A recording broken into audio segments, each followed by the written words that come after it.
रेसिपीच्या दुसऱ्या पार्टमध्ये तुमचं मनापासून स्वागत. तेलामध्ये मी घेतलेला आहे तेजपत्ता, लवंग, काळी मिरी, छोटी वेलची, मोठी वेलची, आलं लसूणची पेस्ट अगदी कच्चेपणा जाईपर्यंत भाजून घेतलेला आहे. कांदा, टोमॅटो हे सुद्धा बारीक अगदी नरम होईपर्यंत भाजून घेतलेला आहे.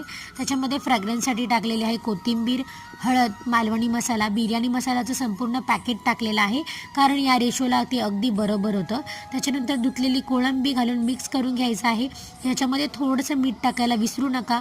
त्याच्यानंतर बारीक गॅसवरती अगदी छान शिजवून घ्यायचं आहे. त्याला काही मिनिटातच कोळंबी शिजून तयार होते.